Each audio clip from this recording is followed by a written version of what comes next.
اس سے پہلے آریہ صاحب آپ سے، آپ نے دیکھا ہوگا کہ فائنلی ہم ہمیشہ مس کرتے ہیں اس چیز کو کہ شہباز شریف صاحب کب آئیں گے، ایک ڈیٹیل پریس کانفرنس کریں گے.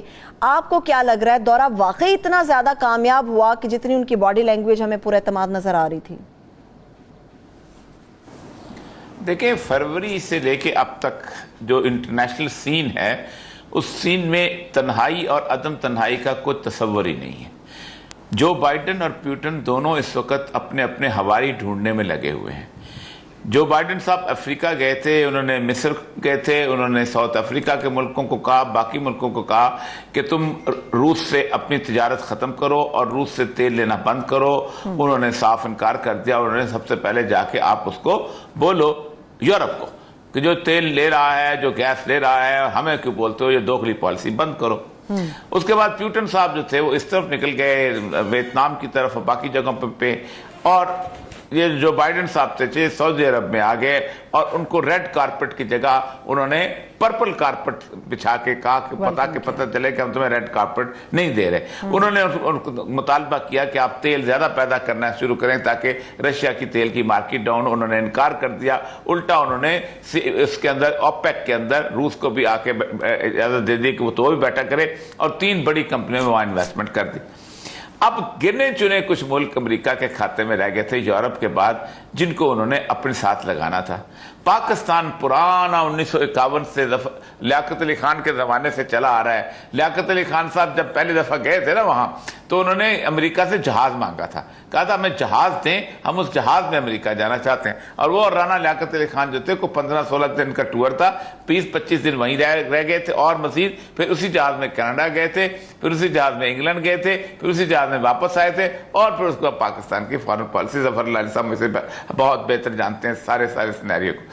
تو ہمیں تو جناب ہمیں تو انہوں نے کسی نہ کسی جگہ جانا تھا. عالمی تنہائی معاملہ وہاں ہوتا ہے جہاں آپ کو کوئی پوچھ نہ رہا ہو. آج سے عمران خان کے زمانے میں سے پہلے انہوں نے طے کیا ہوا تھا کہ ہماری اب لڑائی واگا سے لے کے سڈنی تک ہوگی، اور وہ کنٹینمنٹ آف چائنا کی. تو یہ جو کانفیڈنس کی صورتحال بنائی جا رہی ہے، یہ کچھ بھی نہیں ہے. امریکہ کو ہم بھی جانتے ہیں، سب جانتے ہیں. وہ وہاں پر گھومتے پھرتے آئے. جہاں تک چائنا اور رشیا کا تعلق ہے، ظاہر بات ہے ان کی بھی ایک ٹگ آف وار چلی ہوئی ہے. انہوں نے ایک فوٹو سیشن تو کروا لیا ہے، لیکن کمال کی بات یہ ہے کہ وہ سارا ML1 کا جو منصوبہ جو ہے وہ سارے کا سارا انہوں نے افغانستان شفٹ کر دیا. پرسوں افغانستان میں واخان کوریڈور سے باقاعدہ ٹرین آئی ہے، اور ٹرین جو ہے وہ بلخ کے صوبے تک آگے تک پہنچی ہے. جہاں افغانستان میں کبھی ریلوے لائن نہیں ہوتی تھی، وہ کل انہوں نے افتتاح کیا وہاں پر جا کے. بلکہ افغان کا پٹری بچ گئی، اور ریلوے لائن پاکستان تھوڑا ہے کہ جہاں اپنا ایکنک کے اجلاس اور باقی چیزوں کے اجلاس، ان چیزوں میں پھنسے رہیں گے، پلاننگ ڈویژن کے اندر پھنسے رہیں گے، اور کبھی ہم کہیں گے جانا ہے کبھی نہیں جانا. بلکہ چائنیز تو کہتے تھے کہ ہم تو شاید خاقان عباسی کے زمانے سے بوریا بسرا گول کر کے مایوس ہو کے چلے گئے تھے کہ پاکستان نے کبھی ڈھنگ کے فیصلہ نہیں کرنا، نہ ادھر ہوتے ہیں نہ ادھر ہوتے ہیں. چمگادڑ کی طرح کی فارن پالیسی ہماری، اس کو بھی کہتے ہیں تمہارے ساتھ ہو، اس کو بھی کہتے ہیں ہمارے ساتھ ہو. اب معاملہ اس دنیا کا اور طرح کا ہو چکا ہوا ہے. دنیا اب ٹوٹلی 2 بلاکس میں تقسیم ہوتی چلی جا رہی ہے، اور دنیا اس وقت کہہ رہی ہے کہ ہم تھرڈ ورلڈ وار جو ہے وہ ناک کر رہی ہے. ایسے میں کہنا کہ ہم تنہائی دور ہو گئی ہے، یہ بڑا مذاق لگتا ہے. صحیح ہے، ٹھیک ہے. لیکن آپ نے جو رشیا کی، چائنا کی، امریکہ کی بات کی آریہ صاحب، ظفر الہی صاحب، پاکستان کے لیے تو مشکل کھڑی ہو جائے گی کیونکہ ہمیں اپنے تعلقات کو بیلنس میں رکھنا ہوگا. کیا ہم بیلنس کر پائیں گے؟ ہم نہیں کر سکتے بیلنس، پلیز انڈرسٹینڈ. کیا ہم نے کولڈ وار کے زمانے میں اپنا بیلنس کیا تھا؟ بالکل نہیں. ہم تو امریکن کے ایلائی بن گئے تھے. سینٹو، سیٹو اور بائی لیٹرل الائنس، ہر چیز میں ہم امریکہ کے ساتھ کھڑے رہیں، اور امریکہ نے ہمیں امداد بھی دیا. پیٹرن ٹینکس آئے، اس قسم کے میسائلز، F-16 یہ وہ. تو دیکھیے پاکستان ایک چھوٹا ملک ہے. پاکستان کا دشمن جو ہے اس کے جو آرمڈ فورسز ہیں وہ 4 گنا، اس کے نیوی جو ہے 8 گنا، اور اس کے ایئر فورس جو ہے 6 گنا ہمارے سے بڑے ہیں.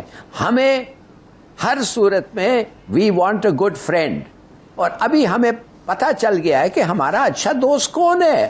اور اگر ابھی تک ہمیں یہ نہیں پتا چلا ہے تو ہم وی آر بدوز.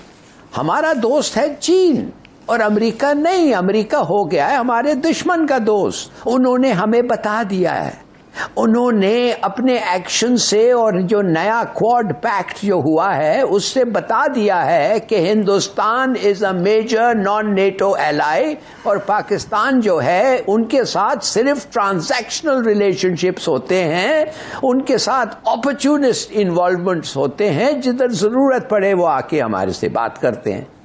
تو کیا ہم اس ریلیشن شپ کے لیے ہم چین کو چھوڑ دیں گے؟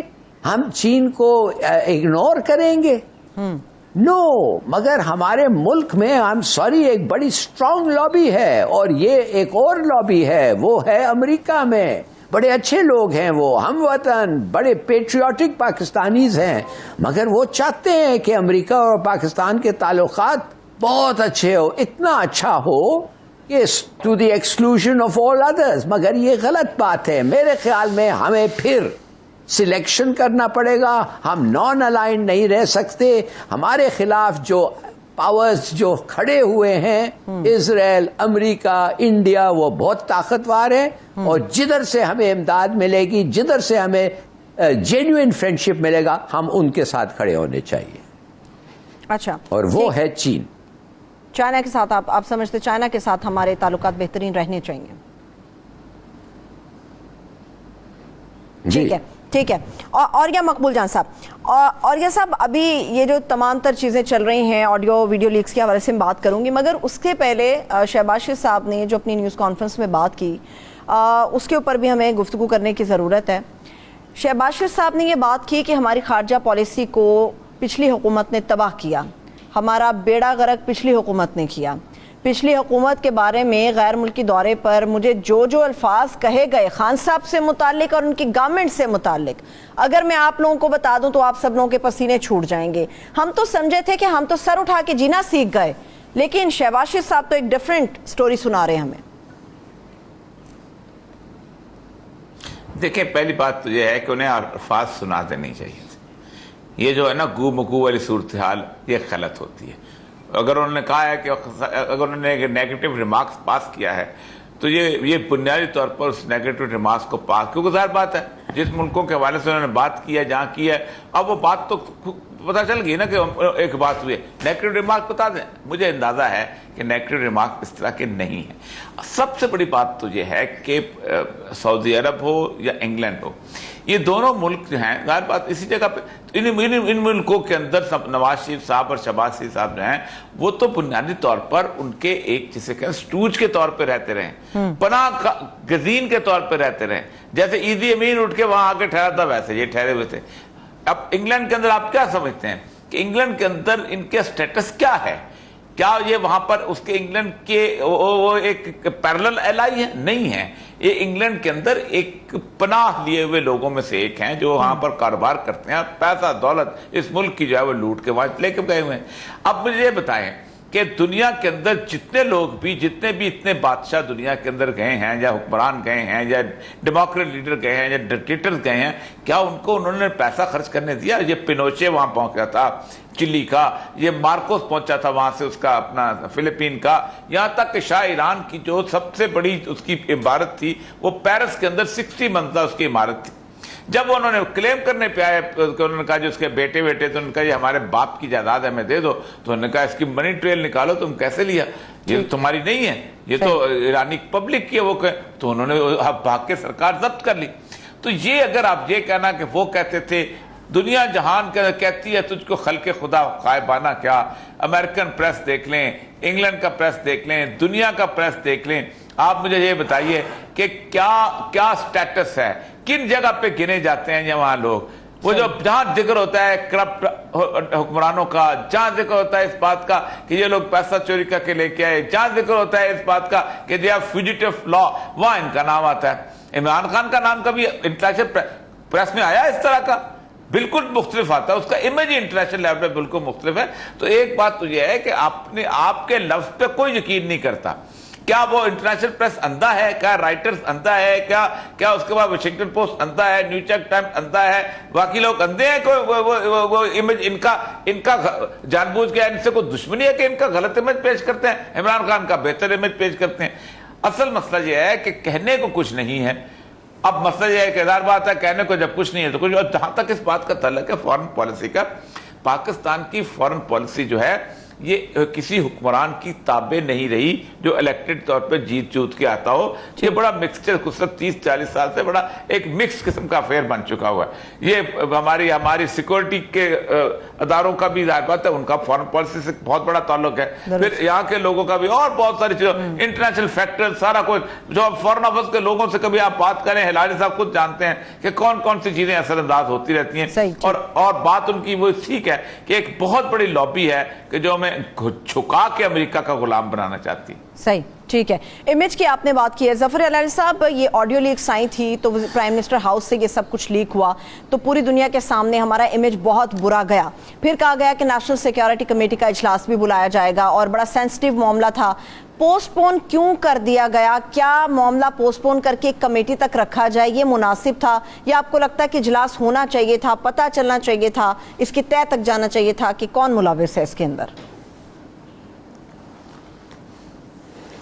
دیکھیے, میں نہیں سمجھتا ہوں کہ اتنا امپورٹنٹ ہے کہ کون ملوث تھا. وہ پکڑے جائیں گے, وہ پتہ چل جائے گا. شاید پوسٹ پون اس لیے ہو گیا ہے کہ وہ پتہ چل ہی گیا ہے. اچھا, میں نہیں سمجھتا وہ اتنا امپورٹنٹ ہے.